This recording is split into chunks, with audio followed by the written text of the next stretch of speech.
먼저 여기까지 연약한 저를 인도하신 주님께 큰 영광 돌립니다. 반갑습니다. 원영관 집사입니다.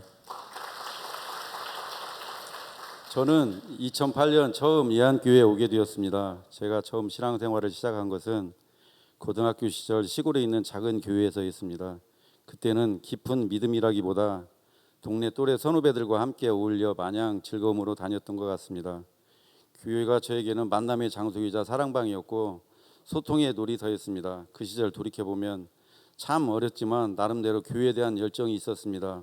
부흥이나 집회 때 찬양을 부르며 손가락과 팔목이 붓도록 큰 북을 치며 은혜를 받기도 했습니다.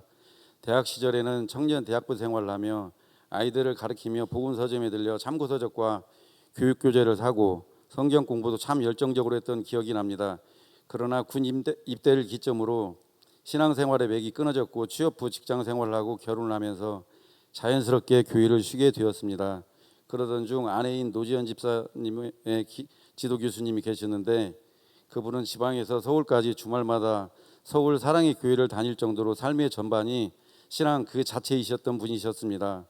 그 교수님께서 저희 가정을 수시로 권면하셨고 거절하는 것도 한두 번이지 거절할 수가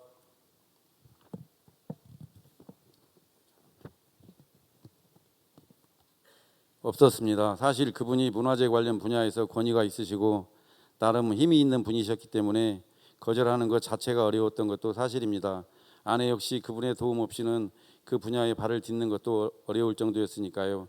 그런데 여기에 문제가 있었습니다. 그래도 저는 과거에 교회 생활을 해본 경험이 있지만 아내는 아이들 교육 때문에 나름 친하다는 학원 원장님과도 거리를 둘 만큼 교회 가는 것을 극도로 싫어했던 사람이었습니다.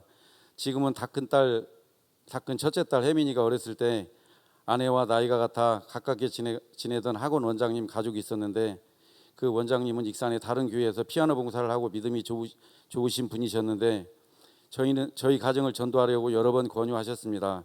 하지만 아내는 자꾸 교회 가자고 하는 그 부담감 때문에 원장님과 거리를 두기도 했습니다.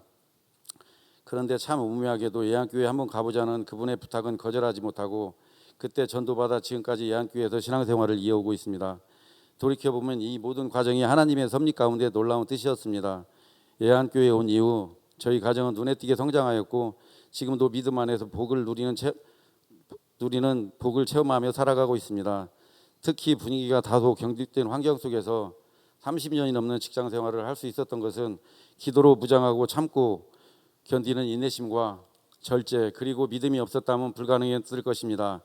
아내의 기도와 믿음 또한 오늘날의 저를 이끌어준 가장 큰 원동력이었습니다. 사실 아내가 저보다 믿음이 깊고 안목과 지혜가 뛰어나서 저는 평소 아내가 이끄는 말에 잘 따르고 살아가고 있습니다. 제가 자주 묵상하는 하나님의 섭리가 담긴 말씀이 있습니다. 사람이 마음으로 자기의 길을 계획할지라도 그의 걸음을 인도하시는 이는 여호와시니라. 현재 저는 2부 할렐루야 성가대에서 섬기고 있습니다. 시간적으로나 인간적인 여건으로 보면 교회에서 무언가를 봉사한다는 것 자체가 불가능해 보이지만 빌립보서 4장 13절에 있는 내게 능력 주시는 자 안에서 내가 모든 것을 할 수 있느니라라는 말씀 하나 붙잡고 기쁨으로 감당하고 있습니다. 저희 어머니는 올해 90세이며 현재 요양원에 계십니다. 다만 반은 요양원, 반은 집에 계신다고 보면 맞는 것 같습니다. 저희 부부는 둘 다 직장 생활을 하고 있는데 어머니가 2주에 한 번씩 집에 오십니다. 목요일에 일과를 마치고 어머니를 모시고 와서 목요일, 금요일, 토요일, 주일 이렇게 4일간 함께 지내고 주일 저녁에 다시 요양원에 모셔다 드립니다. 말이 쉽지 어머니가 오시기 전부터 집안은 그야말로 혼돈의 안우미 상태가 됩니다. 음식도 새로 장만하고 기존에 준비했던 음식은 어머니 집에 다시 가져다 놓아야 하며 거동이 불편하신 어머니를 케어하는 것은 사실 상상을 초월하는 일입니다. 주일의 일정을 단편적으로 말씀드리면 이렇습니다. 저는 아침 8시까지 예안교회에 와서 할렐루야 성가대 연습을 합니다. 아내는 어머니 식사와 용품을 챙긴 후 어머니를 모시고 예안교회에 옵니다. 저는 2부 예배가 끝나자마자 아내가 모시고 온 어머니를 바톤 터치받아 시골교회로 다시 모시고 가서 예배당에 앉혀드립니다. 그리고 다시 부랴부랴 예안교회로 돌아와 2부 성가 연습에 참석합니다.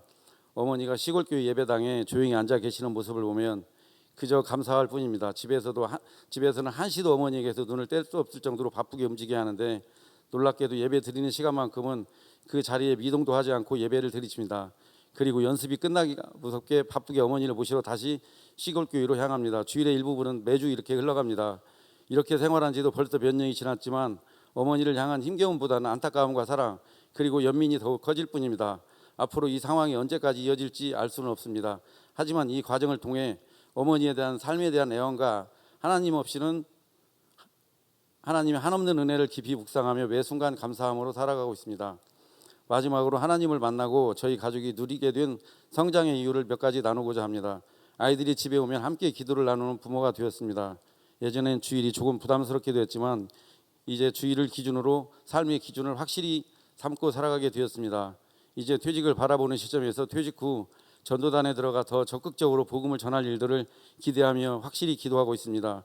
만약 신앙생활이 없었다면 저와 우리 가족의 삶은 지금처럼 의미 있고 풍성하지 못했고 몸이 건조했을 것입니다. 끝으로 저를 지금까지 인도해 주신 하나님께 모든 영광 돌립니다. 감사합니다. 네.